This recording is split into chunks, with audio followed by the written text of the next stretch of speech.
So today, before we start, I'm going to give you a spoiler alert. If anyone who hasn't watched the movie X-Men, well, you probably haven't watched it because it hasn't come out yet, but it's coming out soon. It's called X-Men Days of Future Past. When I was a kid, I used to love to read comic books. And so for this particular story, I've read the comic book many years ago. So I know how the story is supposed to go. The movie might not be the same. But when I watched the trailer for it the other day, there's a very important lesson that we can learn from it. So in this story, the X-Men are the heroes. They're mutants that have special abilities that protect the world. Then there's bad mutants that hurt people and steal and use their powers for evil. Well, there's this constant battle between good and evil all the time. So one day, some evil mutants try to kill a senator. And in this case, they succeed. After they kill the senator, a new law comes into place where they try to fix the problem. They consider mutants a problem, so they try to fix it. They fix it by creating super robots that kill mutants. Well, here's the story, is that they try to fix it. Fast forward 30 years, what happens? Well, now everything has changed. 70% of the mutants have died, have been killed. Now, the bad mutants, the evil mutants from before, are now the heroes. Because now they fight the humans for their survival. So everyone thinks that the bad mutants from the past are now the heroes.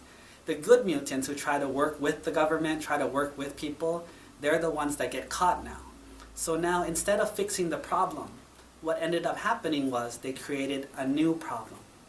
And this is the story that I want to tell you today is, sometimes when we try to fix problems in the world, we think so hard and we get so excited and so anxious and we try to fix the problem. Whether it's at work, a bad employee, someone doing something you don't like, you try to fix it. But you don't realize that a lot of the times, almost every time, the solution that you use often actually creates a new set of problems. Because that's the way this world works. It's supposed to be broken. It's supposed to cause suffering.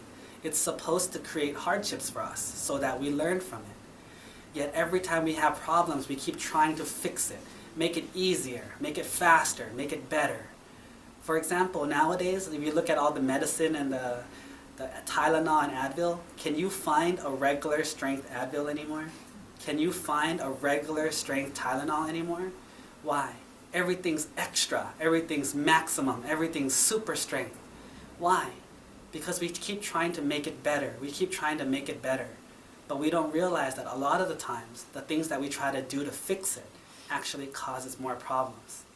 So here comes the most important question then. Should we give up? If the world is designed to fail, if the world is designed to have problems and cause suffering, should we give up? Like in the X-Men, the mutants were creating problems, so let's kill them. Well, that ended up creating a new set of problems. Or like if you have a roommate that you don't like, well, let's tell them, let's talk to them, let's tell them what we don't like. That creates a new set of problems. So what should we do? There's two different ways of solving problems. One is trying to solve the problems of the world. If you try to solve the problems of the world, you will fail, because this is the way the world is supposed to be. It's like stopping water from being wet. It's like stopping people from dying. It's impossible.